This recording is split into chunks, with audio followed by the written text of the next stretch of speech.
예, 7,000원입니다. 한 번에. 되잖아요. 걸어봐, 베이커. 오늘은 3,000원씩. 오늘은 4,000원. 오늘은 4,000원. 올라가세요. 이 사람, 매일같이 3,000원 혹은 2,000원을 외치며 손바닥을 치는 이 사람. 시장의 변사가 돼버린 이 사람 가락 아래 쌓인 저 옷값은 5년 전이나 지금이나 변함없이 싸기만 합니다. 오늘 하루 3,000원. 내일도 3,000원.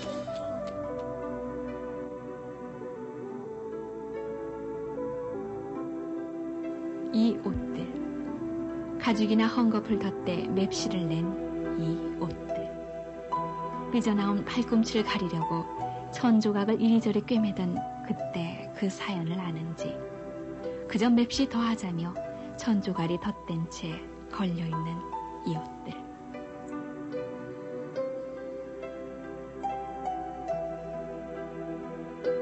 또 이 모자들, 귀 시려워 덮개를 내리면 이마에 유엔이며 오케이니 글자 뽐내며 겨울바람 받던 또 그때 그 사연을 아는지, 오빈이 청본이 야구단 이름이 대신 자리 잡은 아이들의 이 모자들.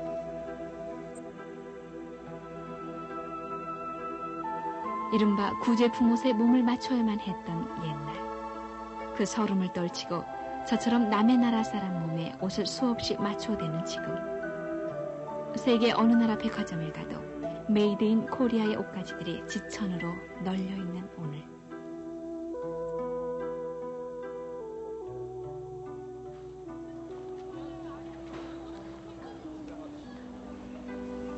그리고 저 인파 속의 여인들, 니커보커즈니 휴로시니에서 바지가랭이가 잘록해진 패션의 승마복 유래만 알고 있는 사람들.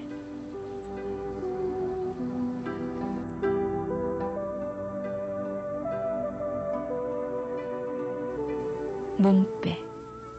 30여 년 전 주위에 떨며 우리 어머니들이 누더기로 기워 입던 몸빼의 그 사연을 알고 있을까? 그때를 아십니까?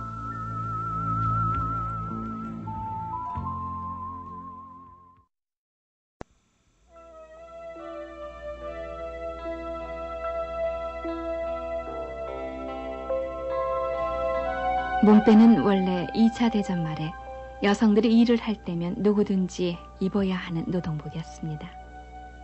해방은 그 몸빼에서의 해방이기도 했습니다.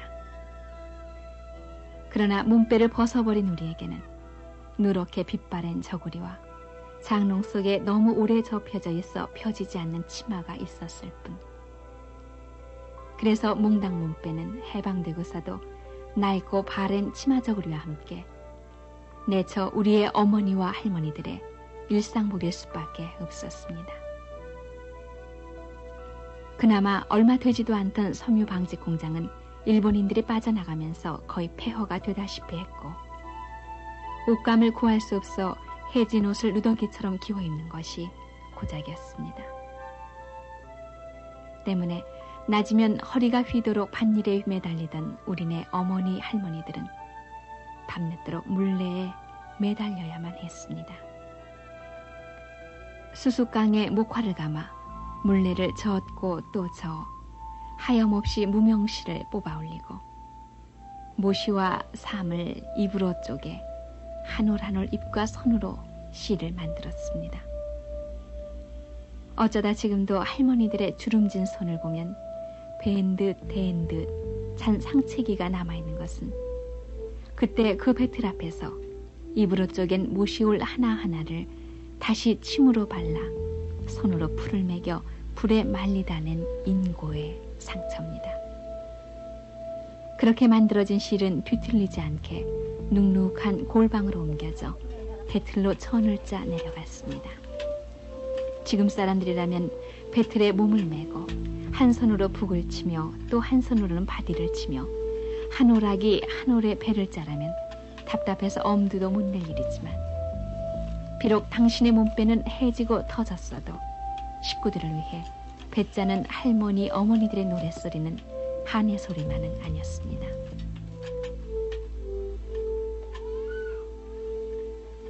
지금 그 못이나 배를 사려면 옛날 비단 사기만큼이나 어렵고 비싸지만 또 요즘 사람들은 못 내려고 못이 옷이나 삼배 옷을 찾지만 그러나 몇십 년 전 그렇게 습기 찬 골방에서 배를 짰던 우리의 노인들은 지금도 찬바람이 불거나 굳은 날이면 허리가 쑤시고 팔다리가 시립니다. 참 허리가 아프나 팔이 아프나 죽고 나서 하나 해놓은 건 줄 알고 그래 짰지요 뭐. 그래서 참 배 한 필이면 잘 짜면 그저 좀 더 흥둥흥둥 좀 한 나달 되고 그러자면 한 사흘이면 이렇게 한 필씩 짜내면 시어머님이 참 재보시면 많이 짰다고 배빠들 잘했다 이랬지만 그거 좋아서 그걸 모르고 살았는데 시방은 이제 늙으니까 그거 참 병은 빙이요. 팔도 아프고 다리도 아프고 부태 닿던 자리에 허리도 아프고 그렇지만 시방신 여성들은 아주 편해도 더 죽는다고 야단들을 해지 그런 걸 해요.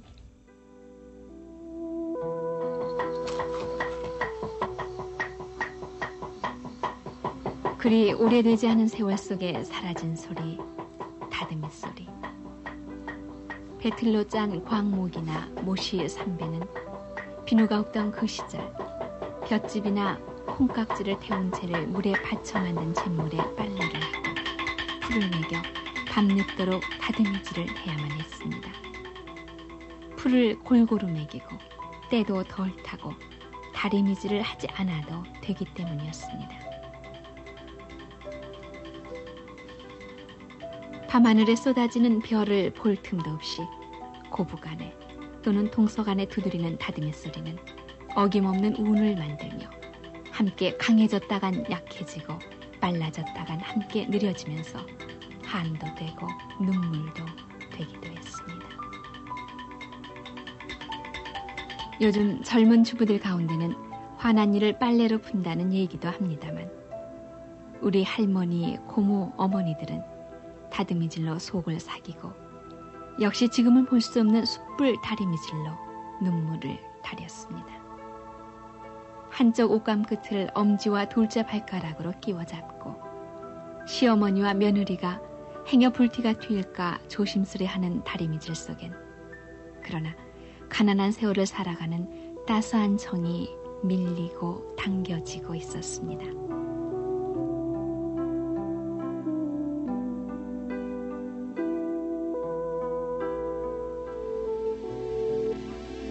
그러나 전쟁이 밀어내린 피난 행렬의 끝 부산. 지고 이고 끄는 피난 보따리는 곧 전쟁이 끝나면 다시 돌아갈 것 같은 생각에서 그나마 옷 몇 가지밖에 챙겨 넣지도 못했습니다. 피난 보따리를 끄는 어머니들의 차림은 어김없이 몸빼였습니다. 일제시대 때 쌀 공출해서 쌀 몇 줌씩 몰래 집어넣는 이른바 얌생이가 숨어있던 어머니들 몸빼자락에는 눈물이 고이기 시작했습니다. 그리곤 국제시장이다, 자갈치 시장이다, 하야리야 부대 곁이다, 고무줄로 조인 몸빼자락으로 배고픔과 슬픔을 묻히고 다니는 우리들 어머니들의 그 황량하던 1950년대. 때국이 흐르는 그 몸빼마저 깊고 또 기워 누덕누덕 모자이크 몸빼였습니다.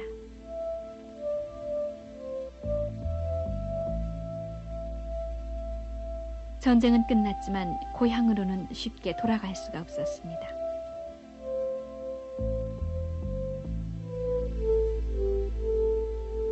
환도, 서울로 수도를 옮긴다는 이 말은 그러나 전쟁의 상처가 회복된다는 뜻은 전혀 없었습니다. 다시 여름이 왔고 옷 하나로 형 아우가 겨울나기를 했지만 여름은 아우의 아랫도리가 필요 없게끔 했습니다. 옷을 입는 아이들보다 알몸의 아이들을 더 많이 볼 수 있었던 그때 가난은 부끄러움마저 앗아갔습니다. 애들 그전에는 애들 길라면은 세상에 무슨 이면은 흥겁주가를 킨 줄 알고 남자 입던 살이만 저 거시기 중의적삼 떨어진 거 얼거리 그 걸레 쪼가리 이런 조각도 없었습니다. 그 마들가리 그 지어 입고 저 입고 꺼먹은 거 껍데기 신은 껍데기 이런 거 다 지어서 입었어. 그러면 이제 그런 거 서는 것은 발라놓고 마들가지로 어린애 걸레를 한 거야. 이러면 똥을 그때는 개도 많이 핥혀줬지. 개가 핥아먹이 한다고. 네가 어떻게 생긴지를 보고 이렇게 업으면 말이야. 이렇게 그저 안아서 이렇게 업고 이렇게 세상을 낸 거. 한 짝선이 어린애 없고 방아도 찍고 한 짝선 이님이 이제 묵으면 또 이 짝선이 붙잡고 이렇게 찍고 이렇게 세상을 남겼습니다.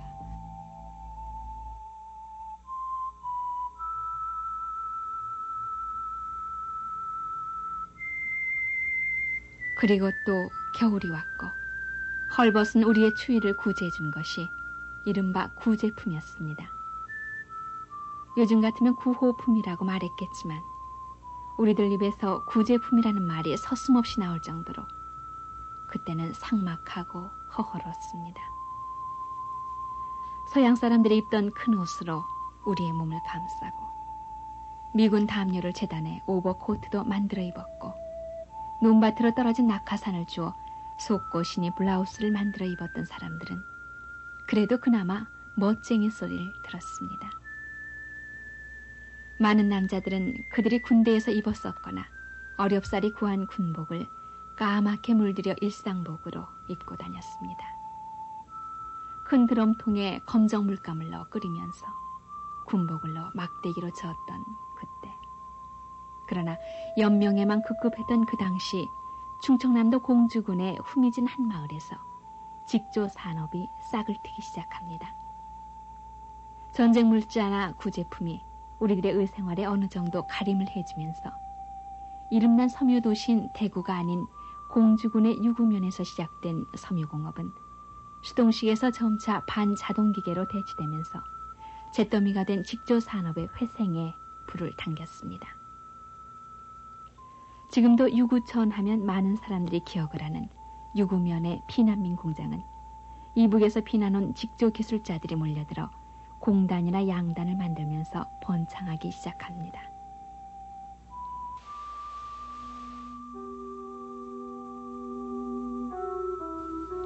전쟁의 흔적이 어느 정도 아물어갈 무렵인 1957년 지금의 롯데호텔 자리인 반도호텔에서 열렸었던 패션쇼의 모습입니다.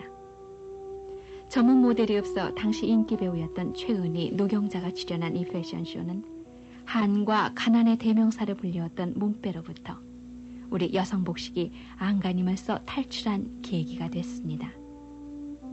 물론 삶지도 않고 다듬이질이 필요 없는 나일론이라는 천의 출현, 바로 그것이 우리 의생활에 일대 혁신을 가져온 탓도 있지만 무엇을 먹어야 할까에만 시달려온 우리 생활에서 비로소 우리의 외형적인 삶이 두드러지기 시작했기 때문입니다.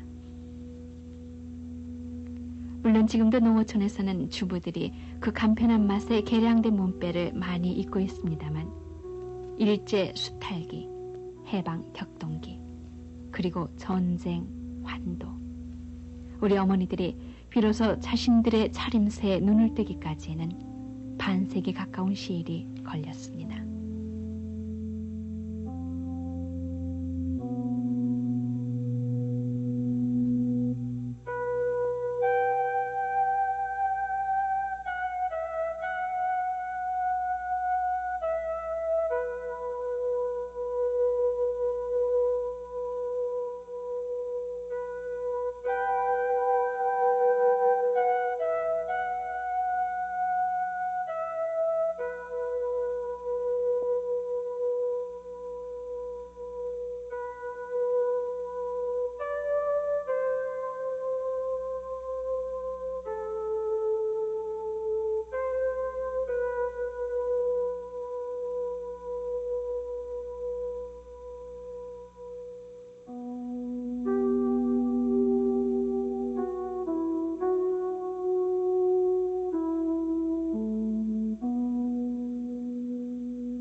이제 낮이 짧아진 이 밤, 이곳저곳 어디에선가 누구누구의 패션쇼가 끝났음직한 시간입니다만 화사한 그 패션쇼의 뒤안길에는 우리 할머니들이 흔히 책으로 써도 몇십 권은 된다는 옷에 서린 그 아린 사연이 숨어 있는 것입니다.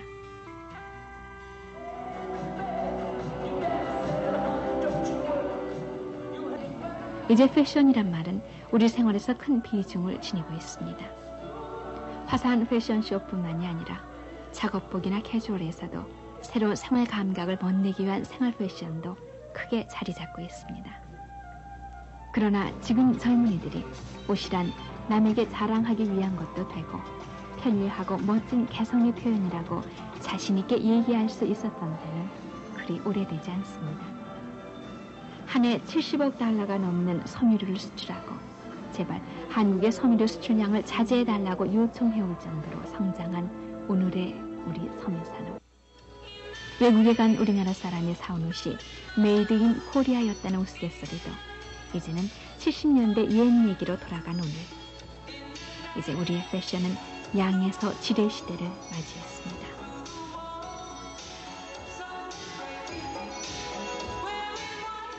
사회 문화와 경제가 발전함에 따라 패션 문화도 동시에 발전되었다고 우리는 볼 수 있겠습니다. 오늘날 우리 의식 구조가 생활 문화 패턴으로 바뀜에 따라 환경적인 변화라든지 시대적인 변화가 패션을 리드했다고 볼 수 있겠습니다. 이런 면에서 볼 때 사회 전체적인 분위기가 종전과는 달리 여유가 생기게 됨에 따라 최근 우리나라의 패션 산업의 볼륨도 방대해지고 그 흐름이 선진국화됨에 따라 패션 포커스를 예측하는 면에서 과거보다 훨씬 버라이어티하고 유행의 전차 속도를 신속해짐을 우리는 알 수 있을 것입니다.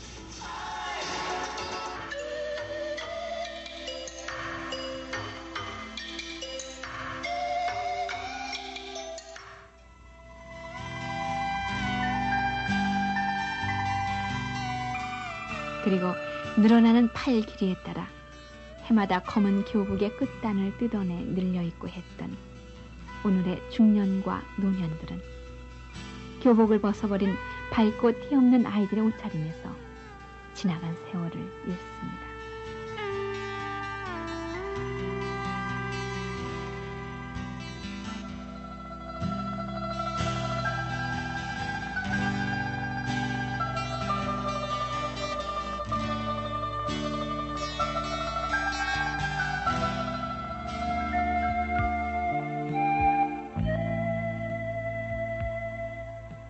그리고 생각합니다. 어떻게 살아온 세월인데 또 단지 추위와 몸가림을 위해 옷을 찾아다녔던 그때를 어떻게 얘기해야 할까? 이 가을밤을 혼자서 헤치고 있습니다.